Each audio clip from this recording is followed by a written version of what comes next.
खबरों की शुरुआत करेंगे। राजधानी देहरादून के कलेक्ट्रेट परिसर में देहरादून के जिलाधिकारी सविन बंसल ने दून वासियों की समस्याओं को सुनने के लिए जनता दरबार लगाया। इस बीच जिलाधिकारी सविन बंसल ने कहा है कि इस बार 25 शिकायतें प्राप्त हुई हैं। जमीन के विवाद और कोर्ट में लंबित मामले शामिल हैं। साथ ही उन्होंने ये भी कहा है कि आने वाले समय में हम लेटर मॉनिटरिंग सिस्टम बनाने जा रहे हैं, जिसमें लोगों की शिकायतों को डिजिटल माध्यम से अपलोड किया जाएगा, जिससे ये पता लग सकेगा कि कौन सी तारीख में शिकायत का निवारण की जिम्मेदारी दी गई थी।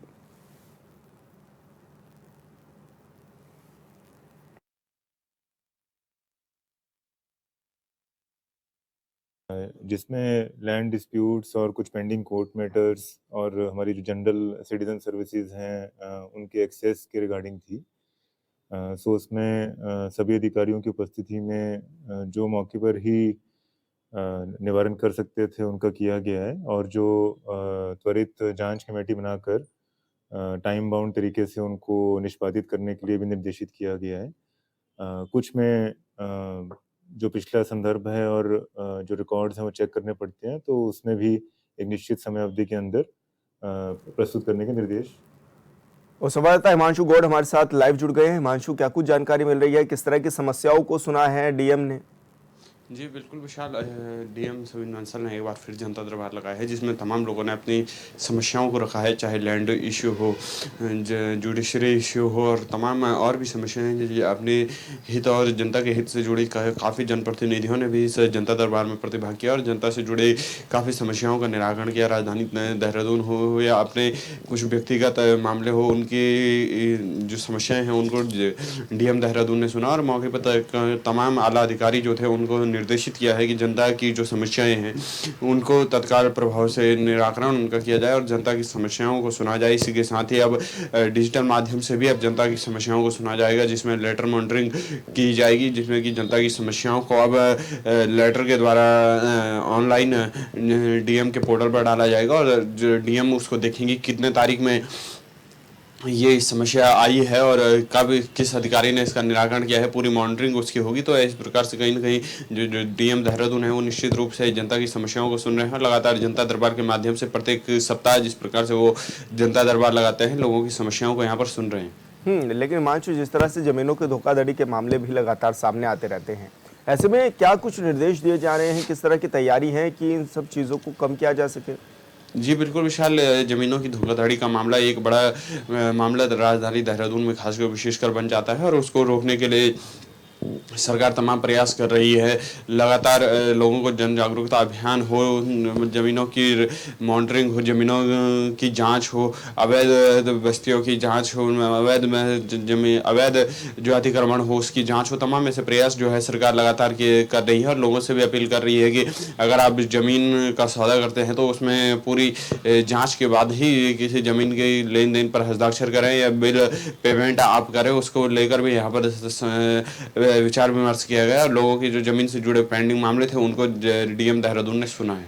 अच्छा हिमांशु, क्योंकि हर हफ्ते जनता दरबार लगाया जाता है और बड़ी संख्या में लोग भी पहुंचते हैं फरियाद लेकर के, क्या इनकी समस्याओं का समाधान भी होता है या दोबारा ही आते रहते हैं लोग डीएम के पास? जी बिल्कुल विशाल, हर सप्ताह ये जनता दरबार लगाया जाता है और एक प्रयास जरूर किया जाता है कि जो लोगों की समस्या है उनका निराकरण समय से ही किया जाए। अधिकारियों को निर्देशित करना हो या विभागीय जांच करवानी हो या जमीन से या अन्य मामलों से जुड़े हुए जो लोग हैं उनकी जाँच करानी हो, तमाम ऐसे जो मामले हैं वो किए जाए और कहीं ना कहीं एक सार्थक प्रयास ये रहता है और कहीं ना कहीं इसके सुखद परिणाम अभी तक देखने को मिले हैं। कहीं ना कहीं लोगों की जो समस्या हैं उनका निराकरण समय पर हुआ है। ज्यादातर किस तरह की समस्याएं हिमांशु डीएम के पास पहुंच रही हैं और डीएम अब किस तरह की कार्रवाई की बात भी कहते हैं और अधिकारियों को किस तरह के निर्देश देते हुए नजर आते हैं? जी बिल्कुल विशाल, जहाँ तक ज़्यादा केसों की बात रही तो ज़मीन एक बड़ा इश्यू देहरादून में रहता है। इसी के साथ जुडिशरी के जो मामले होते हैं वो हो, धोखाधड़ी के मामले हो या लड़ाई झगड़े के जो मामले हों या जांच के मामले हों, वो तमाम ऐसे मुद्दे जो हैं वो पहुँचते हैं और उसको लेकर जिलाधिकारी देहरादून लगातार अधिकारियों को निर्देशित करते रहते हैं और समय समय पर उनकी जाँच भी की जा रही है लगातार, क्योंकि मॉनिटरिंग भी अधिकारियों को की जा रही है। अधिकारियों के से डेटा मांगा जा रहा है कि किस प्रकार से कार्य किया जा रहा है। तमाम ऐसे मुद्दे हैं जिनका निराकरण किया जा रहा है और जनता की समस्याओं को यहाँ पर सुना जा रहा है। हिमांशु, अक्सर ये देखा जाता है कि चाहे वो डीएम की कार्यशैली हो, नगर निगम की हो या फिर स्मार्ट सिटी की हो, लगातार सवालों के घेरे में जो जिलाधिकारी हैं वो घिरे रहते हैं। तो क्या माने विपक्ष भी लगातार सवाल उठाता है और अब किस तरह से कामों में तेजी लाई जा रही है कि जो सवाल उठ रहे हैं उन पर जवाब मिल सके। जी बिल्कुल विशाल, बात करें जिलाधिकारी देहरादून सविन बंसल की, तो जब से उन्होंने कार्यभार संभाला है निश्चित रूप से वो एक आक्रामक अधिकारी के रूप में कार्य कर रहे हैं। लगातार छापेमारी हो, चाहे तमाम कार्य उनके द्वारा किए जा रहे हैं, वो लगातार अधिकारियों के विभागों में जा जाकर भी लगातार छापेमारी कर रहे हैं। अधिकारियों को निर्देशित करना हो, विपक्ष के जहाँ तक बात रही तो विपक्ष हालांकि कार्यप्रणाली पर सवाल उठाना लाजमी है, क्योंकि विपक्ष का मुख्य कार्य है ही सरकार हो या जो प्रशासन हो, सरकार की कार्य प्रणाली पर सवाल उठाना हो। ऐसे में लगातार विपक्ष सवाल उठा रहा है, लेकिन निश्चित रूप से कहीं ना कहीं बेहतर कार्य अपनी तरफ से करने का कोशिश यहाँ पर जिलाधिकारी देहरादून कर रहे हैं। बिल्कुल हिमांशु, बहुत शुक्रिया आपका तमाम जानकारी साझा करने के लिए। और बड़ी खबर का रुख करेंगे। यूपी कैबिनेट का एक गुपचुप फैसला देर रात हुआ सार्वजनिक। अब उत्तर प्रदेश में ही तय होगा डीजीपी, यूपीएससी को नहीं भेजा जाएगा पैनल। सुप्रीम कोर्ट के आदेश को कैबिनेट का आदेश कैसे बदलेगा। अब यूपी के डीजीपी का कार्यकाल 2 साल का होगा। कैबिनेट की यूपी डीजीपी के चयन नियमावली पर मोहर भी लग गई है। प्रशांत कुमार को पूर्णकालिक डीजीपी बनाने की तैयारी। उन्हें 2 साल का फिक्स कार्यकाल देने की भी है चर्चा। शायद प्रशांत को स्थायी डीजीपी बनाने को लाया जा रहा है प्रस्ताव। पुलिस महानिदेशक उत्तर प्रदेश चयन एवं नियमावली 2024 को मंजूरी। हाई कोर्ट के रिटायर्ड जज की अध्यक्षता वाली कमेटी करेगी चयन। कमेटी में मुख्य सचिव यूपीएससी की ओर से नामित एक व्यक्ति होगा। यूपीपीएससी के अध्यक्ष या उनकी ओर से नामित व्यक्ति कमेटी में होंगे। एसीएस या प्रमुख सचिव गृह एक रिटायर्ड डीजीपी कमेटी में होंगे। डीजीपी पद के लिए कम से कम 6 महीने की नौकरी बची हो। एक बार चुने जाने पर 2 साल तक डीजीपी का कार्यकाल मिलेगा। और ब्यूरो चीफ प्रदीप आनंद श्रीवास्तव हमारे साथ फोन लाइन पर जुड़ गए हैं। प्रदीप, क्या कुछ जानकारी मिल रही है, किस तरह की ये गुपचुप बैठक भी हुई और क्या निकल करके सामने आया है? देखिए विशाल, जिस तरह से उत्तर प्रदेश डीजीपी के लिए जो मानक तय किए गए हैं, हालांकि सुप्रीम कोर्ट की गाइडलाइन है और उस पर जो है सरकार की कैबिनेट की जो मीटिंग हुई है वो किसी काम की नहीं है, क्योंकि सुप्रीम कोर्ट ने पहले से ही ये निर्धारित कर रखा है कि डीजीपी का कार्यकाल कानून व्यवस्था के लिहाज से किसी प्रदेश के लिए कितने दिन का होना चाहिए। लेकिन जिस तरह से कैबिनेट ने ये बैठक पास की, कैबिनेट की बैठक में ये प्रस्ताव पास हुआ है, अब उसको लेकर जो है उत्तर प्रदेश सरकार कोर्ट जाएगी और वो उत्तर प्रदेश में कानून व्यवस्था का हवाला देते हुए जो डीजीपी वर्तमान में प्रशांत कुमार है उनके कार्यकाल को और एक्सटेंड करने की मांग करें और ये वहाँ पर सरकार के पक्ष रखा जाए कि हमने जो है कैबिनेट में इस मुद्दे को पास किया है और इस पर विचार किया जाए। तो उत्तर प्रदेश गवर्नमेंट जो है वो विचार करने के लिए विचाराधीन आवेदन जो है सुप्रीम कोर्ट में कर सकती है।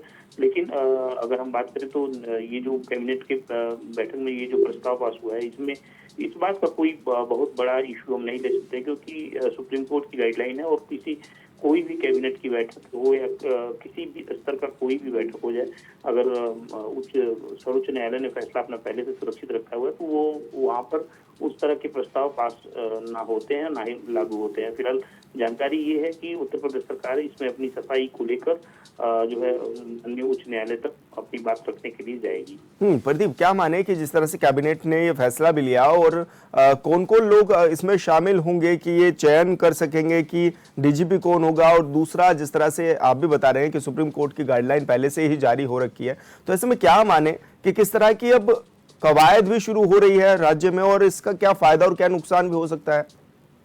देखिए, फायदे की अगर बात करें तो निश्चित रूप से प्रशांत कुमार जब डीजी थे, डीजीएलओ थे, तो उनकी जो कार्यशैली थी पूरे उत्तर प्रदेश ने देखी थी और उसी लेवल पे अगर हम बात करें तो निश्चित रूप से आगे जो उनकी कार्यशैली और बेहतर रहेगी।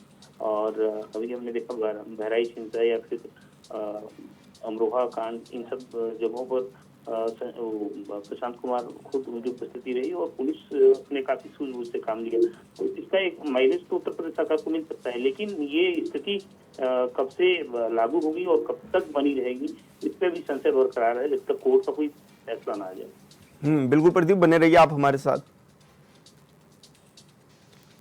और बड़ी खबर मिल रही है, आज झारखंड दौरे पर रहेंगे सीएम योगी। चुनावी जनसभा को करेंगे मुख्यमंत्री योगी। कोडरमा विधानसभा में होगी सीएम योगी की पहली रैली। 3 जनसभाओं को संबोधित करेंगे मुख्यमंत्री योगी। सीएम योगी की तीसरी जनसभा आम बगान ग्राउंड में होगी।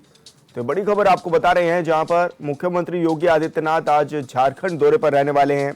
इस दौरान 3 जनसभाओं को संबोधित भी करेंगे मुख्यमंत्री योगी आदित्यनाथ। और ब्यूरो चीफ प्रदीप आनंद श्रीवास्तव लगातार हमारे साथ बने हुए हैं। प्रदीप, क्या माने, झारखंड में अब दौरा रहने वाला है, किस तरह की तैयारियां भी हैं और किस समय निकल रहे हैं मुख्यमंत्री? देखिए, झारखंड का जो चुनाव है वहाँ पर मुख्यमंत्री योगी आदित्यनाथ काफी डिमांडेबल जो है वो पर्सन माने जाते हैं। झारखंड में कोई भी जनसभा उनकी होती है तो जाहिर सी बात है कि बहुत ज्यादा भीड़ आती है और योगी आदित्यनाथ की अपनी फैन फॉलोइंग है। आज की अगर जनसभा की बात करें, कोडरमा चूंकि ईस्ट झारखंड से शुरू होता है ये क्षेत्र, और कोडरमा घाट के बाद वहीं से तिब्बत और भूटान का बॉर्डर शुरू हो जाता है। कोडरमा घाट अपने आप में एक बहुत बड़ा औद्योगिक क्षेत्र है और यहाँ पर अगर बात करें कोडरमा लोकसभा में 3 विधानसभा के 4 प्रत्याशियों के लिए योगी आदित्यनाथ जो है जनसभा करने वाले हैं, जिसकी तैयारी जो है झारखंड में पूरी की जा चुकी है। और अगर हम बात करें, चूंकि इलेक्शन कमीशन इस समय कानून व्यवस्था को देख रहा है तो सुरक्षा व्यवस्था भी इलेक्शन कमीशन के जिम्मे है। और योगी आदित्यनाथ की अगर बात करें तो अभी वो 10:30 बजे से वो झारखंड के लिए उड़ान भर देंगे। प्रदीप, क्योंकि हमने ये भी देखा कि अक्सर जिस तरह से ये भी देखा जाता है कि मुख्यमंत्री को कई बार जान से मारने तक की धमकी भी मिलती है, तो ऐसे में सुरक्षा व्यवस्था के किस तरह के पुख्ता इंतजाम भी रहते हैं? देखिए, मुख्यमंत्री योगी आदित्यनाथ की अगर बात करें तो ये हिंदू फाइव नेताओं की श्रेणी में आते हैं। और अभी कुछ दिन पहले मुंबई से एक टीम को धमकी मिली थी, अभी गोरखपुर से एक धमकी मिली थी। तो इस तरह धमकियों के बीच में चूंकि मुख्यमंत्री योगी आदित्यनाथ अपना काम करते रहते हैं और उनकी जो सुरक्षा व्यवस्था है वो त्रिस्तरीय है। स्थानीय पुलिस, पैरामिलिट्री फोर्स के अलावा एनएसजी कमांडो, त्रिस्तरीय सुरक्षा व्यवस्था है उनकी। और उसके अलावा अगर हम बात करें तो चुनाव में एक अलग से जो है जो अर्धसैनिक बल है उनकी ड्यूटी लगाई जाती है। तो निश्चित रूप से जो सुरक्षा घेरा है वो काफी बड़ा और स्ट्रॉन्ग है। बिल्कुल प्रदीप, बहुत बहुत शुक्रिया आपका तमाम जानकारी साझा करने के लिए। और बड़ी खबर का रुख करेंगे, रायबरेली दौरे पर आज रहेंगे राहुल गांधी। राहुल गांधी के कार्यक्रम में हुआ बदलाव, फुर्सतगंज की जगह अब लखनऊ एयरपोर्ट पहुंचेंगे। लखनऊ एयरपोर्ट से सड़क मार्ग से जाएंगे रायबरेली। डिग्री कॉलेज चौराहे पर नवनिर्मित शहीद चौक का करेंगे उद्घाटन। पीएमजीएसवाई योजना के तहत बनी सड़क का भी करेंगे लोकार्पण और शिलान्यास। बचत भवन में राहुल गांधी दिशा बैठक में भी होंगे शामिल। तो बड़ी खबर आपको बता रहे हैं, जहां पर राहुल गांधी आज रायबरेली में पहुंचेंगे और इस दौरान एक बैठक भी करने जा रहे हैं और साथ ही पीएमजीएसवाई योजना के तहत बनी सड़क का भी शिलान्यास और लोकार्पण करेंगे। और संवाददाता लक्ष्मी शंकर सिंह हमारे साथ फोन लाइन पर जुड़ गए हैं। लक्ष्मी, क्या कुछ जानकारी मिल रही है, किस तरह की आज बैठक भी रहने वाली है और दौरे को लेकर क्या कुछ खास इंतजाम किए गए हैं राहुल गांधी के? जी सर, मैं आपको बिल्कुल बताना चाहूंगा, जहां आज रायबरेली के सांसद राहुल गांधी एक दिवसीय दौरे पर रायबरेली आज आ रहे हैं, जो कि उनके कार्यक्रम में बदलाव हुआ था, जो कि फुर्सतगंज की जगह दिल्ली से सीधा लखनऊ एयरपोर्ट पहुंचेंगे, वहीं से ये बाइक सड़क द्वारा महोदय रायबरेली पहुंचेंगे। अगर बात की जाए प्रशासन ने वहां पर पुख्ता इंतजाम कर लिया है और प्रशासन पूरी तरह तैयारियां कर लिया गया। जो बैठक दिशा की जो बैठक होनी है उसमें जिले के जो एमएलसी रहेंगे, जो विधायक रहेंगे, सभी लोग सम्मिलित रहेंगे। और वही जो शहीद चौक पर जो नगर पालिका द्वारा कांग्रेस के नगर पालिका अध्यक्ष शत्रुघ्न सोरकर ने जो शहीद चौक नवनिर्मित बनवाया और उसका शिलान्यास करेंगे। आज काफी महत्वपूर्ण बैठक मानी जा रही है, क्योंकि इसके पहले कभी बैठक भी जल्दी हुई नहीं है। राहुल गांधी अपने ये लोकसभा चुनाव के बाद तीसरा उनका रायबरेली आज दौरा है सर। तो क्या माने एक बड़ी बैठक भी करने जा रहे हैं, बैठक में कौन कौन शामिल होंगे और क्या इस बैठक का विषय रहने वाला है? विषय ये रहेगा कि जो जितनी सड़क बनी उनका शिलान्यास लोकार्पण भी करेंगे। और जो यहाँ के एमएलसी हैं दिनेश प्रताप सिंह, जो कि मंत्री भी हैं उत्तर प्रदेश के, ये भी बैठक में रहेंगे। और जो विधायक हैं वो भी बैठक में रहेंगे। और ये जो दिशा की बैठक होना है, इसमें महत्वपूर्ण दिशा की बैठक होने जा रही है, क्योंकि इसमें जो लोगों को जो योजनाएं मिलती है और विकास को लेकर काफी चर्चा होगी। और जो बात की जाए रायबरेली के डीएम हर्षिता माथुर और पुलिस अधीक्षक द्वारा लगातार कानून व्यवस्था को सुधारने के लिए मतलब पूरा प्रयत्न है, क्योंकि कहीं पर कोई चूक न हो, इस तरह से उन्होंने पूरी सुरक्षा व्यवस्था का इंतजाम कर लिया है। बिल्कुल लक्ष्मी, बहुत बहुत शुक्रिया आपका तमाम जानकारी साझा करने के लिए। और यहाँ रुके छोटे से ब्रेक के लिए, जल्द होंगे हाजिर।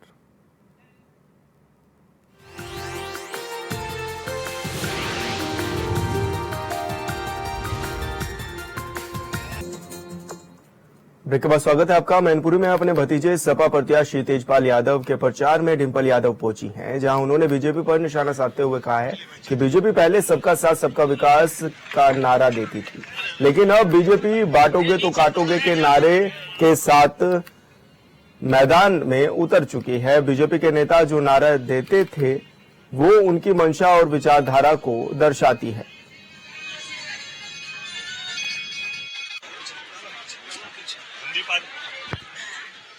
मैं समझती हूँ लगातार समाजवादी पार्टी अपने पीडीए की रणनीति के तहत सभी समाज और सभी वर्ग के लोगों को जोड़ने का जहाँ कार्य कर रही है।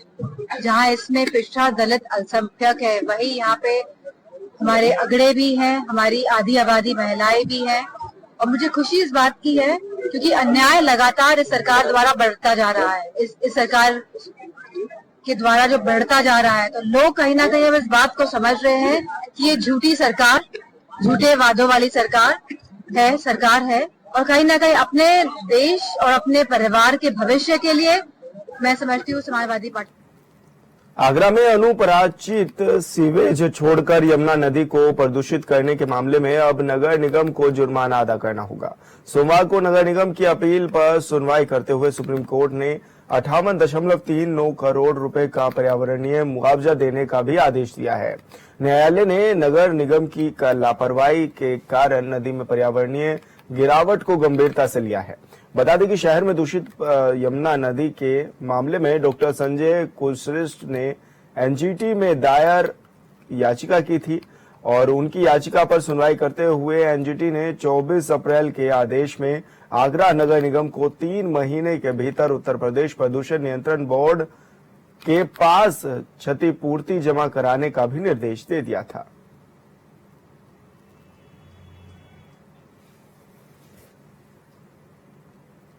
और संवाददाता मनीष गर्ग हमारे साथ फोनलाइन पर जुड़ गए हैं। मनीष, किस तरह की अब बात भी सामने आ रही है, क्योंकि करोड़ों रुपए का जुर्माना भी लगा दिया गया है? बिल्कुल सर, बता दूं आगरा नगर निगम पर 58.39 करोड़ रुपए का जुर्माना किया गया है, लगाया जा रहा है, जो कि यूपी पीसीबी को देना है। वहीं अगर बात किया है नगर निगम ने नगर निगम के खिलाफ एनजीटी में याचिका दायर हुई थी। याचिका में साफ निर्देश दिया गया था, 24 अप्रैल को ये निर्देश दिया गया 3 महीने में क्षतिपूर्ति जमा करनी है। लेकिन उसके बाद नगर निगम ने सुप्रीम कोर्ट का दरवाजा खटखटाया और वहां भी नगर निगम की याचिका अगर कहा जाए खारिज कर दी गई, जिसमें कि 58.39 करोड़ रुपए का जुर्माना लगाया गया है। तो अब क्या माने कि आगे की किस तरह की तैयारी भी है इस जुर्माने को चुकाने के लिए?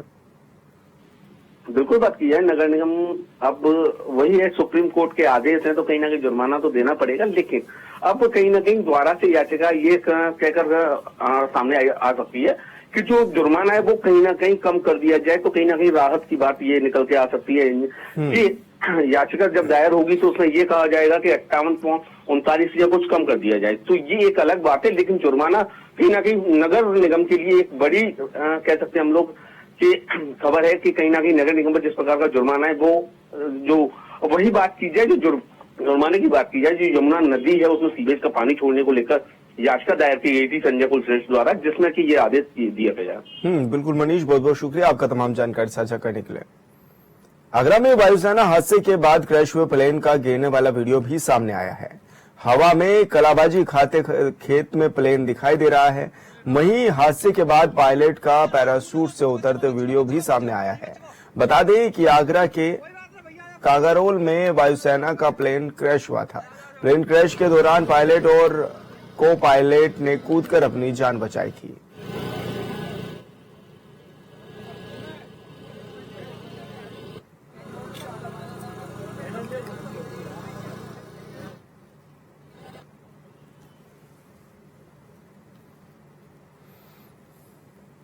और बड़ी खबर का रुख करेंगे बुलंदशहर से। बड़ी खबर मिल रही है, जमीन के विवाद में 2 पक्षों में चले लाठी डंडे, लोगों पर ट्रैक्टर चलाने का किया प्रयास। जमीन के विवाद को लेकर हुआ था विवाद। पुलिस ने घायलों को अस्पताल में कराया भर्ती। पुलिस ने 12 नामजद समेत अज्ञात के खिलाफ भी दर्ज की है एफआईआर। मारपीट का वीडियो भी सोशल मीडिया पर हो रहा है वायरल।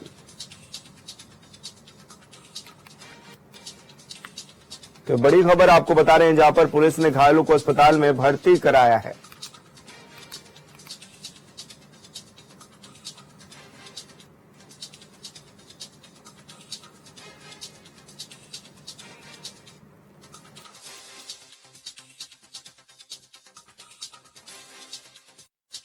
संबंधी विवाद को लेकर के मारपीट करने और ट्रैक्टर से टक्कर मारने की घटना का वीडियो आज दिनांक 4/11/2024 को संज्ञान में आया है। इस संबंध में जो नामित अभियुक्त हैं, कुल 11 नामित अभियुक्त हैं, उसमें से 3 अभियुक्त किशन, पवन और राजकुमार को गिरफ्तार कर दिनांक 3/11/2024 को ही जेल भेज दिया गया है। शेष नामित 8 अभियुक्तों की गिरफ्तारी हेतु दबिश दी जा रही है। शीघ्र ही उनको भी गिरफ्तार करके जेल रवाना किया जाएगा।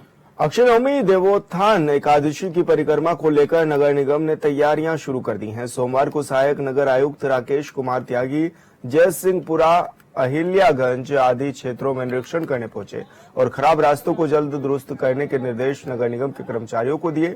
साथ ही मथुरा से वृंदावन को जोड़ने वाले रास्ते में जितने भी जल भराव हुए हैं, वहां पर मिट्टी छिड़काव, रास्तों को दुरुस्त करने के भी आदेश दे दिए गए हैं।